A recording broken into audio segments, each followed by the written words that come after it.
Sejarah Palestina dan Israel. Dalam sejarah, Israel atau Bani Israel itu dikenal dengan Ibrani dan Yahudi.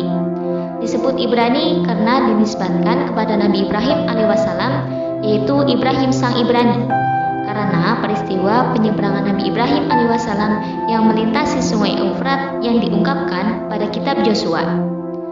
Dinamakan Yahudi muncul ketika Israel bertaubat dari menyembah anak sapi yang diriwayatkan dalam Al-Quran surat Al-A'raf ayat 156. Riwayat lain mengungkapkan dinamakan Yahudi karena dinisbatkan kepada Yehuda, anak keempat dari Nabi Yakub alaihissalam.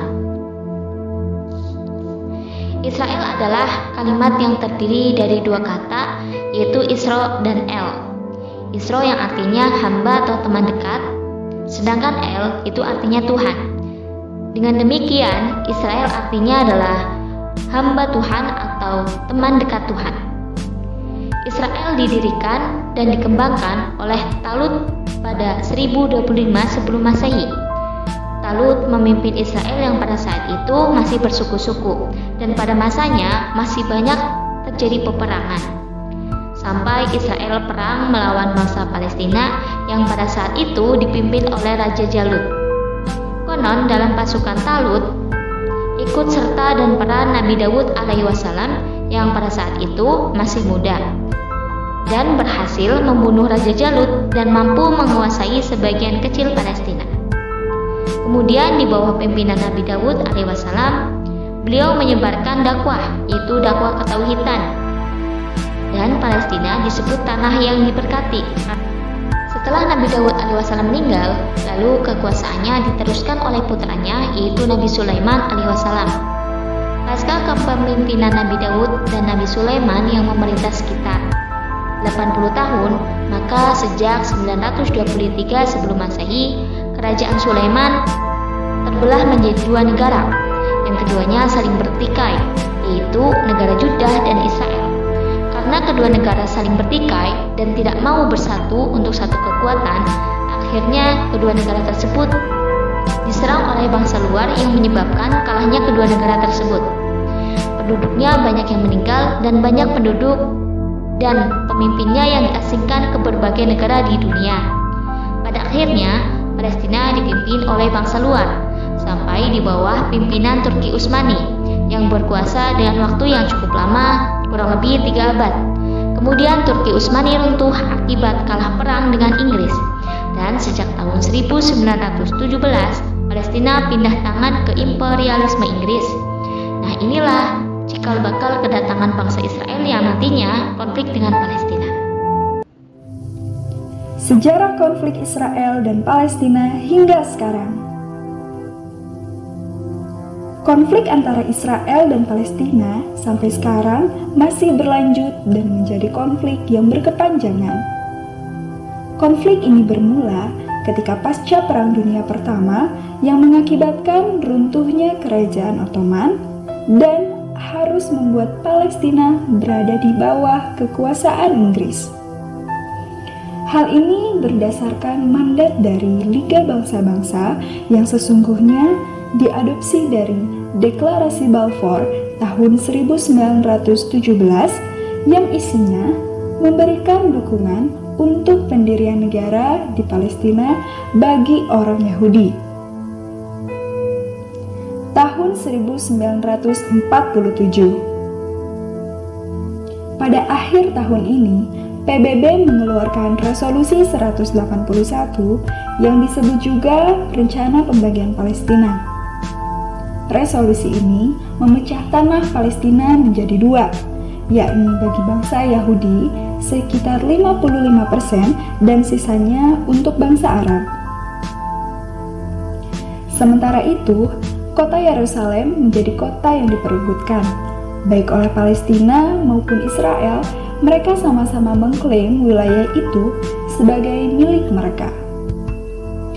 Pada bagian 3 Resolusi 181 dituliskan secara khusus mengenai kota Yerusalem sebagai pemerintahan khusus. Tahun 1948 sampai 1967.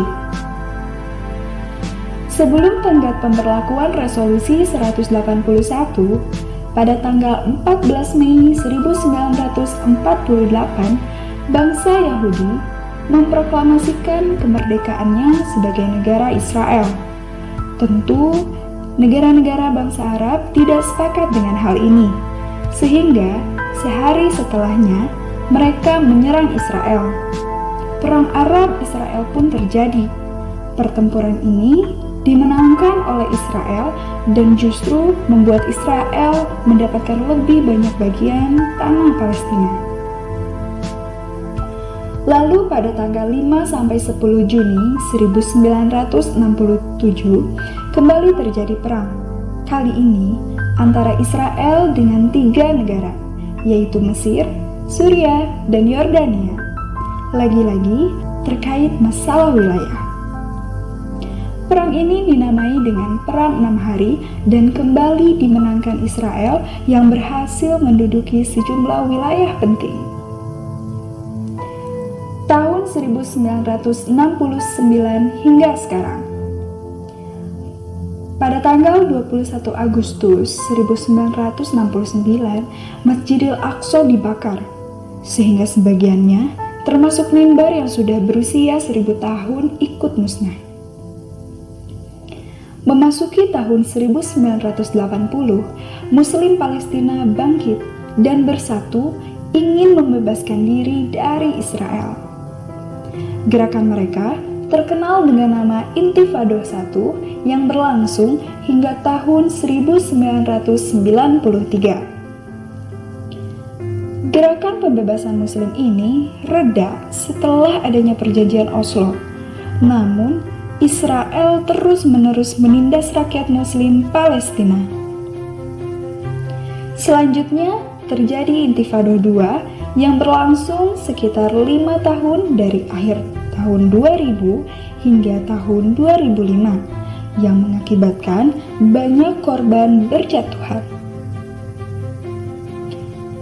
Lalu, pada akhir tahun 2008 hingga awal 2009, Israel gencar melancarkan bom sehingga menghancurkan sekolah, rumah ibadah, sarana umum, dan rumah penduduk. Hingga yang terbaru, pada akhir bulan Ramadan tahun 2021, Israel dan Palestina kembali memanas. Hal ini terjadi karena kekerasan di Yerusalem Timur. Warga Palestina bentrok dengan polisi karena ancaman penggusuran puluhan keluarga Palestina oleh pemukim Yahudi. Fokus bentrokan adalah Masjidil Aqsa, yang selanjutnya Hamas memperingatkan Israel untuk menarik seluruh tentaranya dan polisinya dari kompleks Masjidil Aqsa dan distrik Syejarah di Yerusalem.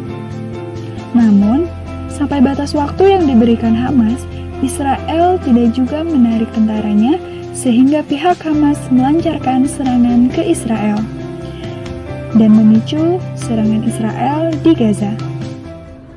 Pasti kalian penasaran kan, apa aja sih faktor penghambat dari perdamaian konflik antara Palestina dan Israel? Yuk kita simak. Konflik Israel-Palestina ini adalah salah satu masalah yang sentral dan krusial di kawasan Timur Tengah. Bahkan konflik ini itu merupakan awal dari terbuka perang Arab dan Israel yang dimulai sejak tahun 1948, di mana diantaranya ada negara-negara Arab yang bersatu melawan Israel, yaitu negara Mesir, Suriah, Lebanon, Irak, Jordan, Saudi Arabia, Yaman, dan milisi Palestina. Nah, permasalahan yang dihadapi oleh Palestina Israel ini membuat permasalahan yang menyebabkan adanya faktor penghambat dari upaya perdamaian konflik tersebut. Faktor pertama yaitu adalah dilema dari negara Israel, di mana dilema yang tiada habis-habisnya. Karena dilema itu tidak hanya terkait dalam satu aspek semata, tidak hanya ideologi tetapi juga politik, termasuk kemudian turut memberi corak terhadap perumusan kebijakan politiknya terhadap Palestina. Bila dilihat dari segi ideologi, inti dan akar dilema Israel sesungguhnya terletak pada salah satu dari dua realitas yang sangat sulit, yaitu meninggalkan identitas negara Israel secara ideologi bertumpu pada Zionisme. Karena adanya realitas-realitas internal baru baik di kalangan warga Yahudi dan Israel sendiri maupun di lingkungan bangsa Palestina atau memenuhi tuntutan bagi pengakuan kemerdekaan Palestina. Bila kita ibaratkan dengan buah si malakama, yaitu yang pertama memakan buah si malakama. Memakan buah si malakama yang berarti meninggalkan raison d'être eksistensi Israel itu sendiri. Sementara mengambil buah si malakama yang berarti menempuh jalan perdamaian yang mengarah kepada pembentukan negara Palestina merdeka. Kemudian adanya peningkatan radikalisasi dan fundamentalisasi terjadi tidak hanya di kalangan para pejuang Palestina, tapi juga di kalangan orang-orang Israel. Kecenderungan ini pada gilirannya juga tidak bisa dilepaskan dari meningkatnya gejala kebangkitan yang bersifat global yang melanda hampir seluruh agama mulai dari Kristen, Yahudi, Islam, Hindu, dan lain-lain. Semangat fundamentalis dan radikalisasi dapat dilihat pada pertumbuhan cepatnya di kalangan bangsa Yahudi yang disebut sebagai Zionisme baru atau New Zionism yang mempersoalkan masalah identitas. Persoalan mengenai identitas ini sengaja memang tidak dibahas ketika Israel memproklamasikan pada tahun 1948 karena memang sangat kontroversial. Kemudian faktor penghambat selanjutnya yaitu adanya dua kelompok di dalam negara Israel yang terkait dengan cara mereka memandang masalah Palestina. Kelompok pertama adalah kubu pragmatis Israel yang memandang perdamaian Palestina Israel sebagai strategi untuk mewujudkan kepentingan dan keamanan Israel. Sehingga dalam upaya mewujudkan tujuan tersebut, Israel harus bersedia membayar harga politik yang semestinya. Menurut kubu ini, konflik Palestina-Israel memiliki sentuhan akhlak, kemanusiaan, dan hak dalam konteks hubungan antara penjajah dan rakyat yang dijajah harus diperhatikan. Kelompok ini yang dalam kancah politik kepartaian Israel tergabung dalam Partai Buruh Israel. Kemudian kelompok kedua adalah kubu idealis Israel yang memandang kekuatan Israel adalah jaminan keamanan dan kepentingannya. Menurut kubu ini, perdamaian membawa manfaat, tetapi harga politiknya harus ditekan sedikit. Apalagi Israel memiliki keunggulan militer yang jauh lebih modern dari semua negara Arab. Kelompok ini kemudian terhimpun dalam Partai Likud. Tetapi kendati terdapat perbedaan antara setiap kelompok dalam hal cara pandang penyelesaian konflik, antara mereka masih memiliki titik temu dalam prinsip yang dinamakan garis merah Israel, yaitu bahwa Israel tidak akan kembali ke perbatasan 1967. Tidak ada kedaulatan penuh Palestina atas kompleks Masjid Al-Aqsa dan tidak ada hak kembali bagi pengungsi Palestina. Kemudian faktor penghambat selanjutnya yaitu menguatnya posisi Israel karena selalu didukung oleh Amerika Serikat. Amerika Serikat dianggap sebagai penghambat resolusi konflik Palestina-Israel, di mana salah satunya sejak 26 Juli 2002, Amerika Serikat memandangkan doktrin Negroponte, kelanjutan dari doktrin Israel First yang menyatakan bahwa Amerika akan selalu siap menentang setiap resolusi Dewan Keamanan PBB yang berusaha untuk menghukum Israel. Terbukti dengan banyaknya veto yang dikeluarkan oleh Amerika Serikat terhadap resolusi PBB. Khusus konflik Palestina-Israel, dari 82 veto Amerika Serikat, nyaris setengahnya berhubungan dengan dukungan Amerika Serikat terhadap Israel, yaitu sebanyak 41 veto. Sehingga prospek perdamaian Palestina-Israel masih menghadapi berbagai hambatan dan kendala, baik internal maupun eksternal. Jika kita lihat di pihak Israel, konflik internal antar golongan dan kekuatan politik saling menonjolkan kekuatannya dalam menyikapi posisi Palestina dan para pejuang kemerdekaan Palestina. Begitu juga jika di pihak Palestina dihadapkan pada konflik internal antara Fatah dan Hamas dalam menyamakan persepsi memilih strategi yang pas untuk perjuangan kemerdekaan Palestina. Akhirnya, ketika dua negara yang berkonflik masih disibukkan dengan masalah internalnya, memunculkan kekhawatiran akan masa depan perdamaian Palestina-Israel akan terwujud dalam waktu cepat. Namun, kemungkinan perdamaian tetap ada bila didukung dengan itikat baik semua pihak yang terkait konflik. Selanjutnya, bagaimana peran PBB dalam penyelesaian konflik Palestina-Israel?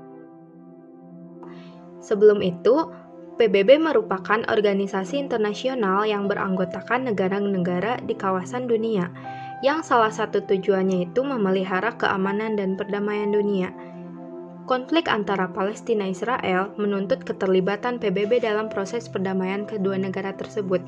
Oleh karena itu, PBB muncul dan ikut terlibat dalam penyelesaian konflik Palestina-Israel. PBB telah melakukan berbagai upaya dalam menyelesaikan konflik tersebut sejak dahulu. Namun, dalam kenyataannya, organisasi ini seperti tidak memiliki daya ikat terhadap Israel, karena buktinya hingga saat ini konflik antara Palestina-Israel masih saja berlangsung dan belum juga menemukan titik temu. PBB telah mengeluarkan resolusi-resolusi yang mengharuskan Israel keluar dari daerah penduduk. Namun, Israel tetap saja tidak mau meninggalkan daerah pendudukan tersebut, dan PBB tidak memberikan sanksi yang tegas untuk Israel. Tidak hanya resolusi-resolusi yang telah dikeluarkan PBB, berbagai perundingan internasional juga telah ditempuh oleh PBB untuk mencari solusi bersama mengatasi konflik abadi tersebut. Dalam upaya perdamaian konflik Israel dan Palestina, PBB berperan sebagai mediator yang berusaha untuk mendinginkan konflik tersebut. Mediasi yang dilakukan oleh PBB adalah usaha diplomatik yang ditujukan untuk penyelesaian konflik Israel-Palestina. Berdasarkan resolusi Dewan Keamanan PBB 242 dan 338, PBB secara tidak langsung sudah terlibat dalam setiap upaya negosiasi Israel-Palestina. Keterlibatan PBB tersebut telah dimulai sejak tahun 1947, yaitu pemisahan Palestina menjadi negara Yahudi dan negara Arab melalui Resolusi 181. Resolusi tersebut ditolak secara tegas oleh negara-negara Arab yang mendukung Palestina.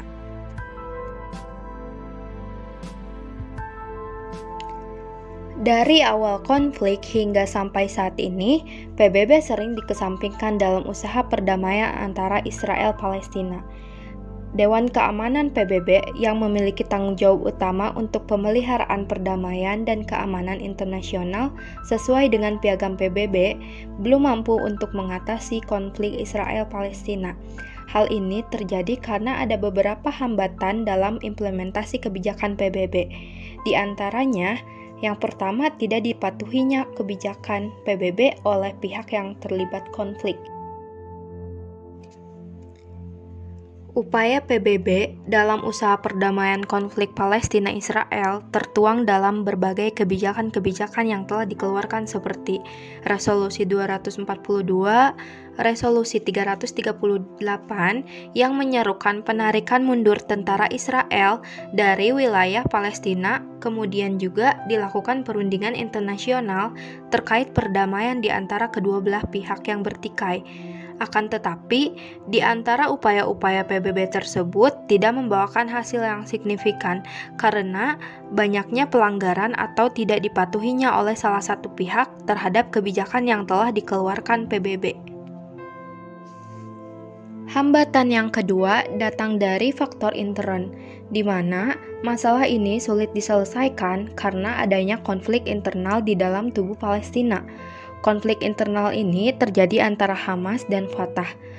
PLO yang pada awalnya diakui sebagai pemegang kekuasaan di Palestina ditentang oleh Hamas karena memiliki perbedaan pandangan dengan PLO yang kemudian faksi inilah yang kerap berkonflik dengan Israel. Pada perkembangannya, Hamas menjadi pemegang kekuasaan di Palestina. Hamas yang beraliran radikal bercita-cita atas penghancuran Israel sebagaimana yang tertuang dalam piagam Hamas. Adapun hambatan yang datang dari faktor ekstern yaitu keterlibatan Amerika Serikat sangat berpengaruh dalam banyak hal kebijakan PBB, terutama dalam menggagalkan veto atas pemukiman rakyat Palestina. Dalam konflik Palestina-Israel, Amerika Serikat telah menggunakan hak vetonya lebih dari anggota tetap lainnya sejak tahun 1972, khususnya terhadap resolusi yang ditujukan bagi Israel. Dari 82 veto Amerika Serikat, nyaris setengahnya berhubungan dengan dukungan Amerika Serikat terhadap Israel, yaitu sebanyak 41 veto. Akibat dari pembelaan yang dilakukan Amerika Serikat itu, banyak kasus pembangkangan yang dilakukan oleh Israel terutama dalam implementasi resolusi, di mana Israel tidak mematuhinya dengan tetap melanjutkan penyerangan atas tanah yang diperebutkan. Menurut Jewish Virtual Library mencatat, saat ini Amerika Serikat telah menggunakan hak vetonya di Dewan Keamanan PBB sebanyak 44 kali untuk melindungi Israel sejak tahun 1972. Satu negara pemegang hak veto bisa mengacaukan kebijakan yang diputuskan Dewan Keamanan. PBB tak bisa menindak Israel sebab selalu diveto oleh Amerika Serikat. Hak istimewa yang dimiliki oleh 5 negara anggota tetap Dewan Keamanan PBB seharusnya digunakan dengan tanpa adanya penyalahgunaan kewenangan. Keputusan untuk menggunakan hak veto oleh anggota tetap Dewan Keamanan seharusnya memperhatikan asas-asas yang ada dalam piagam PBB atau asas hukum internasional lainnya dan mencerminkan sebuah keadilan dengan tidak memihak merugikan pihak manapun.